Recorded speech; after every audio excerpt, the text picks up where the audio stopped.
साध्वी प्रेम बाईसा की death mystery, जिस मिस्ट्री को अभी तक सुलझाया नहीं गया है। जैसे जैसे समय बढ़ रहा है वैसे वैसे कई नए तथ्य जो है वो विरोधाभास तरीके से हमें नज़र आ रहा है।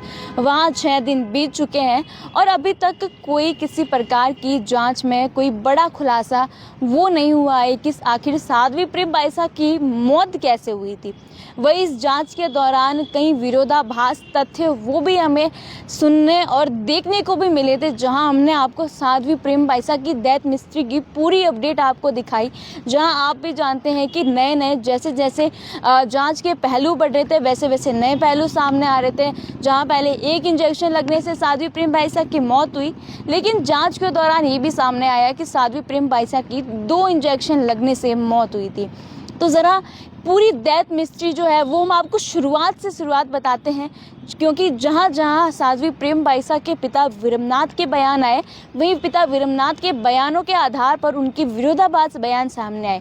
चलिए हम आपको बताते हैं कि साध्वी प्रेम बाईसा के पिता ने जहां एमजीएच मोर्चरी में साध्वी प्रेम बाईसा की मौत के बाद मीडिया से बातचीत के दौरान ये कहा था कि साध्वी प्रेम बाईसा की मौत इंजेक्शन लगने के मतलब 5 मिनट बाद ही उनका इंजेक्शन रिएक्शन करने लग गया था और मतलब 5 मिनट बाद ही उनकी डेथ हो गई थी। एक इंजेक्शन लगाया नॉर्मल बुखार में, 5 मिनट से उसकी जान ले ली, 5 मिनट के अंदर अंदर जान ले ली, 5 मिनट के अंदर जान ले ली, ये रिपोर्ट बता देगी। लेकिन जैसे जैसे जांच आगे बढ़ी वैसे वैसे साध्वी प्रेम बाईसा के पिता के बयान जो है वो विरोधाभास तरीके से नजर आए। मामले की जहां जांच पड़ताल कर रही थी, साध्वी प्रेम बाईसा के पिता ने एफआईआर में 5 मिनट नहीं बल्कि ये लिखवाया कि साध्वी प्रेम बाईसा की मौत इंजेक्शन लगने के मतलब 9 मिनट बाद उनकी डेथ हो गई। विरोधाभास तो यही इन्हीं बयानों से ही शुरू हो गया था और पूरा शक जो है वो साध्वी प्रेम बाईसा के पिता पर जा रहा था, क्योंकि साध्वी प्रेम बाईसा के पिता जो है वो लगातार अपने बयान बदलते जा रहे हैं। कभी उनका ये कहना कि कंपाउंडर दोषी है और वही कंपाउंडर ने क्या कहा था वो भी हमने आपको कल बताया था। तो मैं लिमिट में रह के बात करूंगा। मैं क्या है कि सर वो 1 साल से उनका वहाँ पे आश्रम बना हुआ है, तो मैं पूर्व में भी वहाँ कॉल आती थी सेवा के भाव से, वहाँ कॉलोनी में कोई भी बुलाता था मेरे को सेवा भाव से, तो मैं वहाँ चला जाता था हर किसी की मदद करने के लिए। नर्सिंग का पेशा है, सेवा का पेशा है। तो पहले भी मैं पूर्व में भी उनके वहाँ 1-2 बार गया हूँ, डॉक्टर के सलाह अनुसार उनको दवाई गोली इंजेक्शन जो है वो दिया था।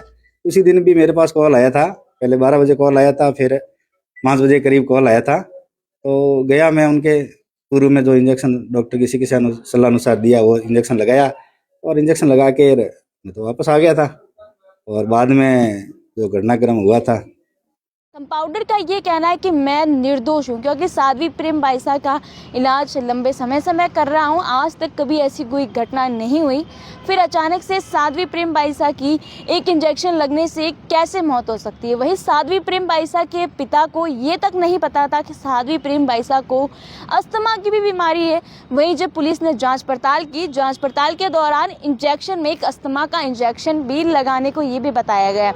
जांच जैसे जैसे आगे बढ़ती गई वैसे वैसे साध्वी प्रेम बाईसा के पिता के बयान लगातार बदलते गई। पहले तो उनका ये कहना कि उन्हें किसी प्रकार की कोई बीमारी नहीं थी, सिर्फ साधारण सा बुखार था और सर्दी जुकाम था। सर्दी जुकाम में एक इंजेक्शन तो लगाना बेहद नॉर्मल बात होती है। फिर अचानक साध्वी प्रेम बाईसा की मौत कैसे हुई, वही लगातार वहाँ पर मौजूद पुलिस ने जाँच के दौरान सभी से पूछताछ की। पूछताछ में ड्राइवर सुरेश, जो साध्वी प्रेम बाईसा का कज़न भी बताया रहा है, वही उनका ये भी कहना है कि साध्वी प्रेम बाईसा ने गाड़ी में ही तोड़ दिया था। लेकिन साध्वी प्रेम बाईसा के पिता वो अलग बयान बता रहे कि घर के बाहर दम तोड़ा और उनके आखिरी शब्द ये थे कि मुझे न्याय दिलाई। आखिर ऐसा क्या हुआ था कि साध्वी प्रेम बाईसा ने अपने अंतिम शब्द ये कहा कि मुझे न्याय दो।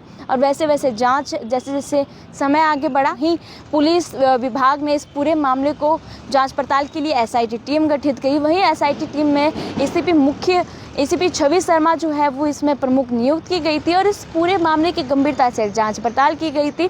और वहीं 2 दिन पहले ही साध्वी प्रेम बाईसा के पिता विरमनाथ को एक बार फिर पूछताछ के लिए लाया गया था। तो पिता विरमनाथ ने कंपाउंडर पर ये दोष लगाया कि कंपाउंडर के एक इंजेक्शन लगने से मेरी बेटी की मौत हुई। और कंपाउंडर का ये कहना, जहां 6 दिन बाद कंपाउंडर से बातचीत हुई, कंपाउंडर के बयान सामने आए, कंपाउंडर का ये कहना है कि पुलिस ने मुझसे पूछताछ कर ली है, पूछताछ के दौरान पुलिस को किसी प्रकार का मुझ पर कोई संदेह नहीं नजर आया। लेकिन साध्वी प्रेम बाइसा के पिता का ये कहना है कि पूरा का पूरा दोष जो है वो कंपाउंडर पर जाता है। कंपाउंडर का ये कहना है कि लंबे समय से मैं इनका इलाज कर रहा हूँ, पहले तो ऐसी प्रकार की कोई घटना नहीं हुई, फिर अचानक से यदि साध्वी प्रेम बाइसा को अस्थमा की बीमारी थी तो साध्वी प्रेम बाइसा के पिता ने पहले क्यों नहीं कहा।